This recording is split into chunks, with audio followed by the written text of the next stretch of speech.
Welcome to the channel. This is going to be um, my opinion after seeing the new Marvel Studios movie, The Marvels. I saw it last night and I thought I would let people know. So just to get started, just to give you some of my background so you know potentially where this is coming from. Um, I'm somebody that I've read comic books in the past, but I don't read them ever since high school. In fact, I don't read them. I'm more of a science fiction person. But I have seen most of the Marvel movies and some of the content on Disney Plus streaming service. Some of it I've liked, some of it I haven't liked. So I don't really consider myself a Marvel fanboy, if that's what you're word for. I'm basically just giving you my opinion as a part of the movie going uh, public. Okay, so this movie came out last night and I went to see it.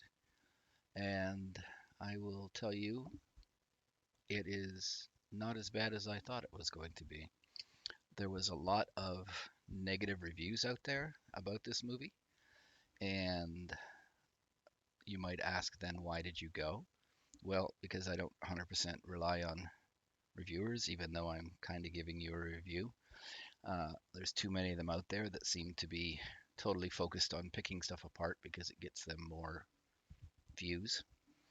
Um, yeah, this movie was surprisingly not bad. Is it a great movie? No. Is it a good movie? Mm, debatable? No, I would say.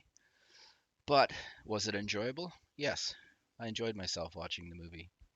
Um, I'll tell you, in the audience, I don't live in a big city. I live in a small town, so we have sort of a small regional theater. There wasn't a huge crowd, maybe about a third of the theater was full, but the demographics of the crowd were, I would say, 80% female. And if you went for age, I would say the bulk of the people were young. So there was a lot of families there. And surprisingly, and I like to see it, a lot of dads with their daughters there, young daughters, watching it. Um, Lots of friends together going and see it, but typically it was a younger crowd. And I think maybe Ms. Marvel was responsible for that. Maybe her audience came in, but they loved it. I even talked to a couple of them after leaving, and they thought it was great. They were laughing at all the jokes. Some of them I didn't laugh at. I thought they missed the mark. But they're in the tradition of Marvel. There is a lot of attempts, at least, at humor. Some of them land, some of them don't. So there you go. Not a bad movie. You might want to wait until it comes out on a streaming service if you don't want to spend the money. The regional theater wasn't that expensive, and it was Friday night, and I was looking for something to do, so I don't mind spending the money. But yeah, it was entertaining. You know, it's a flawed movie. There's lots of problems with the movie, but it was still enjoyable. So there you go. Um, so I'll go into a bit more detail. There may be some spoilers in it, but I'll give you some more information on it. So, what was good about the movie? Well, you can see on the screen what was good about the movie: the characters, the cast, especially Iman Vellani as Ms. Marvel. She was good. Excuse me. I did see the Ms. Marvel TV series. I didn't particularly like the Ms. Marvel TV series, but I did like her. And she brings that same kind of energy to this movie. She's in the movie. She is a fanboy, fangirl, a big time fan of superheroes and specifically Captain Marvel. So she goes absolutely crazy when she gets to meet um, Captain Marvel, and sort of the maybe the dream of all people like that is she gets superpowers on her own. So through most of the movie, she's a lot of the comedy relief. I've heard it said, and I would agree with it, that she's kind of like Tom Holland in the other Marvel thing. She's there to be funny and gosh gee golly kind of thing. Um, she's like Ezra Miller in the DC Flash, the comic, not really the comic relief, but a lot of the humor revolves around the person and their reaction. And she is really good in the movie. only tiny negative about her is that uh, it sometimes carries on too far, and that could just be the editing. That's because often they shoot scenes out of sequence, but there's times when she's like screaming in terror, and it's kind of like, you've been through three-quarters of the movie. I don't think you should really be surprised with anything you're getting, and maybe you could tone that down. But other than that, she's good. They have her family from the Miss Marvel TV series there, and they they don't really grow much during the movie. They're there for some of the comedic relief, and they're about the same thing. It's like, oh, sort of the traditional family that doesn't want her to do anything or get hurt or all this kind of stuff, and parental guilt and everything. Um, Her brother was much more devout, sort of in the, not really, but just in dress. He dresses like a Westerner in this movie. So that's really the only change in his family. Who else? Well, Brie Larson. Brie Larson gets a lot of crap because she said a bunch of stupid stuff that offended some people, mainly guys, to be honest. Um, I try to separate the actor from the performance. Uh, Actors are the same as everybody else. They do stupid stuff. They say stupid stuff. They get misquoted. So I don't hold anything that she said against her. And I've seen her in some other stuff, and she is a good actress. So I think she might have been disappointed that this was not a Captain Marvel 2, that she had to share her screen time. And there's sometimes in the movie that maybe that's affecting her performance. But other than that, she does get to grow a bit, show regret, especially when it comes to uh, I'm going to butcher her name, Tiana Paris's character, who is um, uh, new to the I have no idea who she was. I didn't watch WandaVision, which her character is introduced then. Um, she's called Photon, or basically, um, she was in the original Captain Marvel. She was young daughter, and she's grown up over the years. Uh, she did a good job, although her job seemed to be in the movie mostly to explain the sciencey stuff. Basically, she would say, this is what's happening and whatever, and quantum shifts and all that, and Captain Marvel and Ms. Marvel just looked at her, which was kind of, part of the humor. Um, but she did a good job doing her stuff.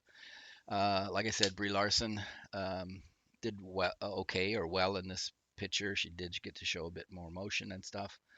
Um, so all in all, those three in the cast were good. The dynamic amongst them was good once it got going.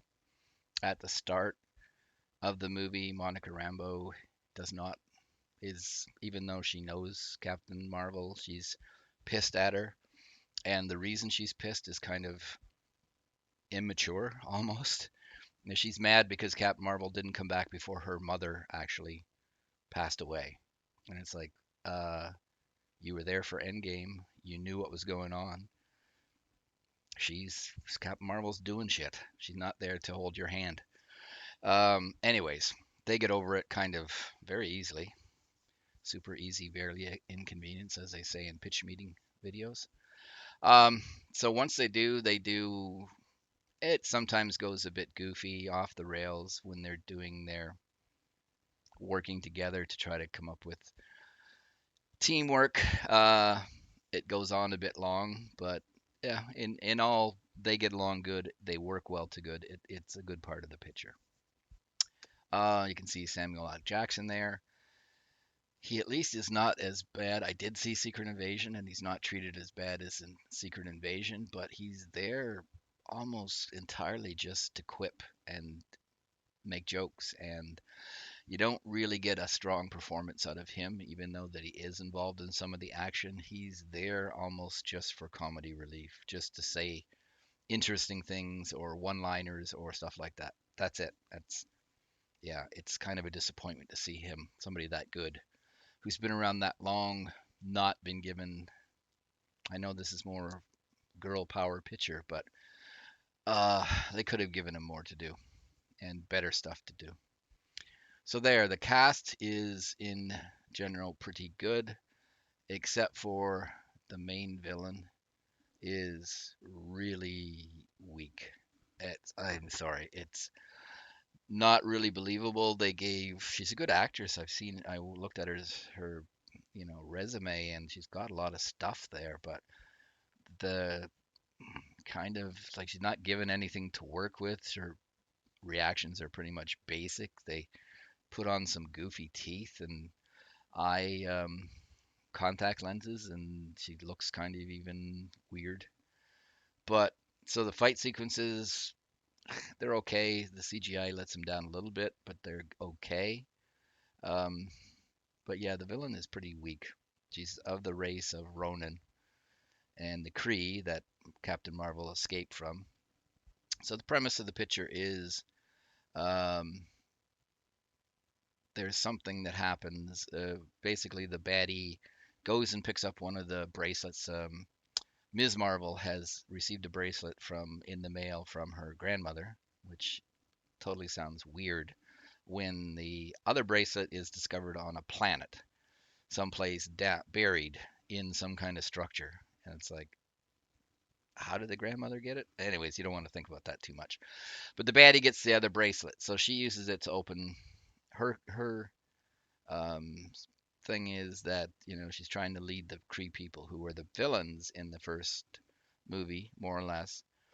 But Captain Marvel came along and destroyed the Supreme Intelligence from the first movie, Captain Marvel, and that caused the Civil War. Why that's Captain Marvel's fault, but she gets blamed for it by the baddie, and the baddie's out for revenge and to restore her own planet by they're missing their atmosphere, they don't have any water, and their sun is going out. So they open up these portals and they steal air from one planet and water from another and come to Earth to try to get our sun. So there it is. That's the plot. Um, Something that's happened along the way when the bracelet's introduced causes the three main characters, Ms. Marvel, Captain Marvel, and Monica Rambeau. I don't really call her Photo, I just call her Monica Rambeau. Um, the switch every time they use their power. Although here's one of the bad things about their negatives about the movie is this is hit and miss because it doesn't always happen. So they kind of ignore the rules when they want to ignore the rules. Otherwise, every time they use one of their light powers, because they all use some form of light power or have some form of light power, and it's all bound together. And each time they use the power, or most of the time they use the power, they end up switching places. So that's the whole thing. So that's why they can't defeat the baddie because they get into a fight and they try to zap the baddie and whoosh, the next person comes in who doesn't know what's going on or whatever. So that's kind of the whole movie. So CGI is not bad. There's some problems with it. The acting is pretty good. The main villain, is not very good, but she's serviceable, I guess you could say. The writing is not good. A lot of standard lines, not very well thought out. They do stuff just to move the plot because they didn't think it through. Um, so that's the writing is bad to Samuel L. Jackson, Brie Larson's it could be better. All the kind of tropes of "we'll get you" kind of, yeah, just kind of ridiculous.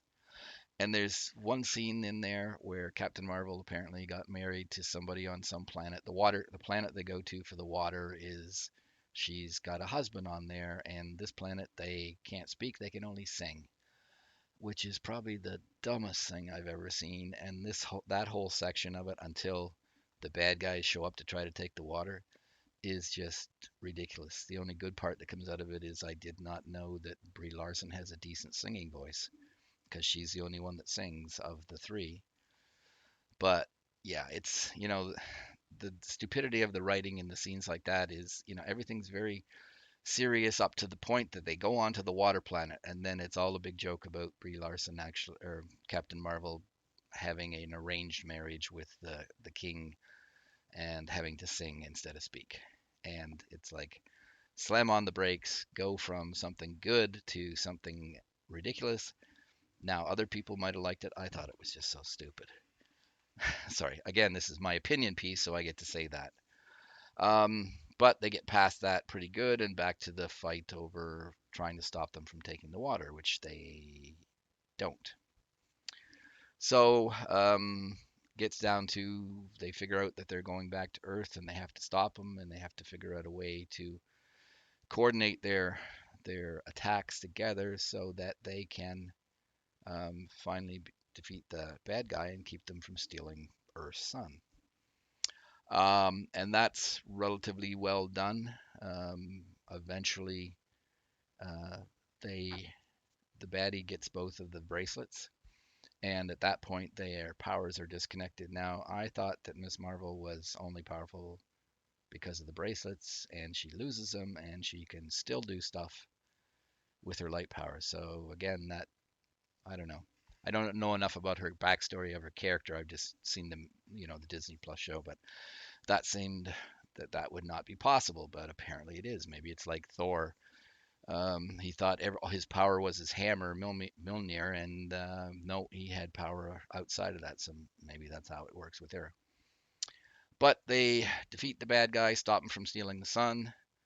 Um, but in defeating the bad guy, they tear a hole in the universe to the next dimension, which is bad enough. Again, it's like, oh my God, Marvel's got all this multiverse stuff, which is hard to keep track of, and now their parallel universe gets ripped open, and you can go in, and it's like, oh Jesus. Anyways, Monica Rambeau at that point makes the sacrifice to close it from the other side. Now, why she can't close it from their side? Again, there goes the writing. Uh, but she goes into the other universe and closes it, and they feel that they've lost her, but she'll be back. Um, and that's kind of the end of the movie. So again, it's entertaining. It's a good waste. It's not a long picture, which is nice. It just it's okay. I mean, the other big thing in the movie, I guess, that was most of the crowd that I was watching with laughing was you can see here in the picture the cats, the flurkins, with all the tentacles coming out of their mouth. So they appear in the movie. The one main cat, which they were calling Goose, basically lays eggs, and they get all these kittens. And they use the kittens when for some reason, all the escape pods, but a couple malfunction. There's convenient writing. So they have the Flurkins eat the crew. Now, I thought from Captain Marvel that when they ate them, that was it. But apparently, they just kind of can store them and then spit them back out like they did the Tesseract at the end of Captain Marvel. So that's what they do. And it's a funny sequence of people trying to get away because they don't particularly want to be eaten by the cats and the little kittens chasing them and eating them. People were laughing their ass off about that. I thought it was okay.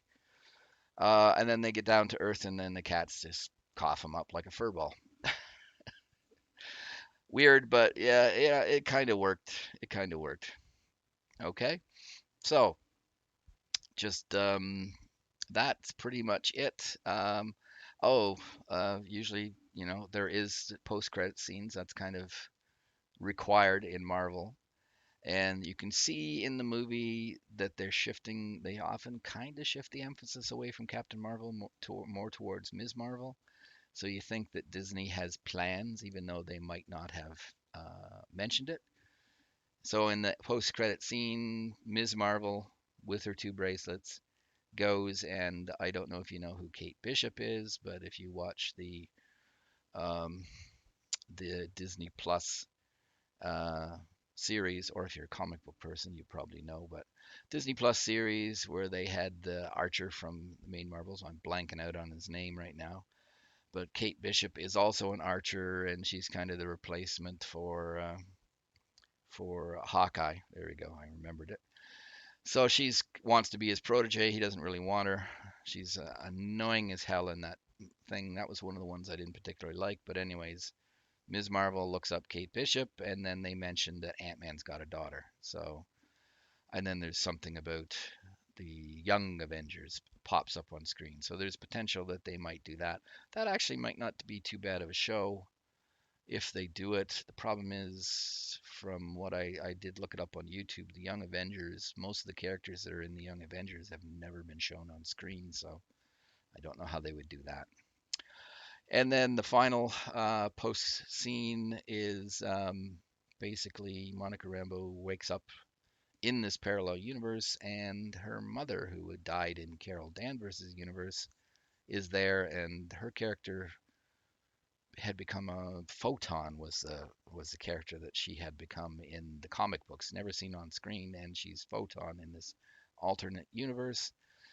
And then the Beast from the X-Men is there as the Doctor, examining or looking, figuring out where Monica Rambeau came from. So that is what has everybody wetting their pants, because they're thinking that finally the X-Men are going to be brung into the Marvel universe, and there's the Beast, with Kelsey Grammer from Cheers doing the voice, but it's all CGI. You can tell it's very heavily CGI, and not the greatest CGI for his character, but yep.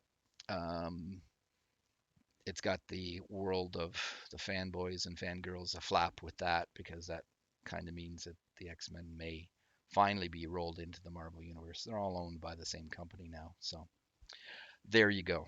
So there's my opinion of the movie. Again, it's my opinion. It's not right, it's not wrong, but it's mine.